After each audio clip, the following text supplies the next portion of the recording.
Hi hello నమస్తే welcome to my channel భయ. ఈ ఛానల్ కొత్తగా చూస్తున్నట్టయితే ముందుగా సబ్స్క్రైబ్ చేసుకోండి. అలాగే నేను చెప్పే వీడియోని వస్తే మాత్రం అందరికీ షేర్ చేయండి భయ. అయితే ఈరోజు మన టాపిక్ వచ్చేసి మన సంక్రాంతికి రిలీజ్ అవుతున్న మన డాకు మహారాజ్ గురించి భయ. నిజానికి ఈ సినిమా పోస్ట్ పోన్ అవుతుందని చెప్పేసి చాలా రచ్చ జరిగింది ఒక 2-3 రోజుల నుంచి. అయితే ఎందుకు పోస్ట్ పోన్ అవుతుంది, అసలు పోస్ట్ పోన్ అవుతుందా లేదా అని చెప్పేసి ఈ వీడియో మొత్తం చూడండి, చెప్తాను. 2 నిమిషాలే ఉంది. అయితే మొత్తానికి చాలా రోజుల తర్వాత మళ్ళీ మనము బాలయ్య బాబు గారిని ఒక వీర మాస్ క్యారెక్టర్లో చూడబోతున్నాము. అంటే మామూలుగా ఆయన చేసేవి అలాంటి క్యారెక్టర్లు కదా, మళ్ళీ ఏందిరా నువ్వు చెప్తుంది అని చెప్పేసి మీరు అనుకోవచ్చు.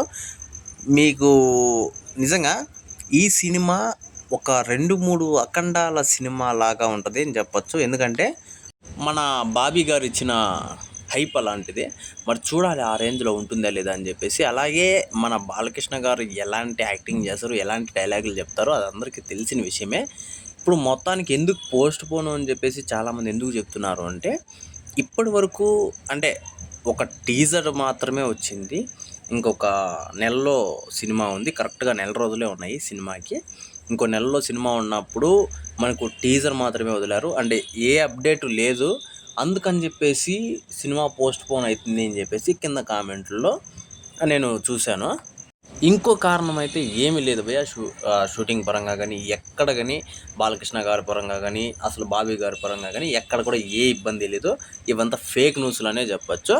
అలాగే సినిమా ఏదైతే ఉందో 12వ తారీఖు జనవరి, అదే రోజు కన్ఫామ్గా సినిమా రిలీజ్ అవ్వబోతుంది. మనకు ట్రైలర్ వచ్చేసి దగ్గరలోనే వదలబోతున్నారు. ఇంకొక 20 రోజుల్లో 15 రోజుల్లో అలా వదలబోతున్నారు. ఈసారి గేమ్ చేంజర్కి పోటీ అని చెప్పొచ్చు భయ్య బాలయ్య బాబు సినిమా. అంటే ఇది తక్కువ చేసినా అని కాదు రామ్ చరణ్ గారిని. బాలయ్య బాబు సినిమా మీద ఉన్న కాన్ఫిడెన్స్ అలాంటిది నాకు.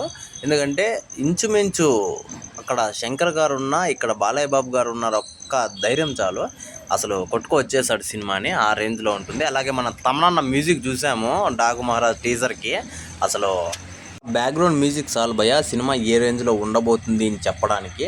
అయితే మీరేమనుకుంటున్నారో ఈ విషయం మీద కింద కామెంట్లో తెలియజేయండి భయ్య. మర్చిపోకుండా తప్పకుండా దయచేసి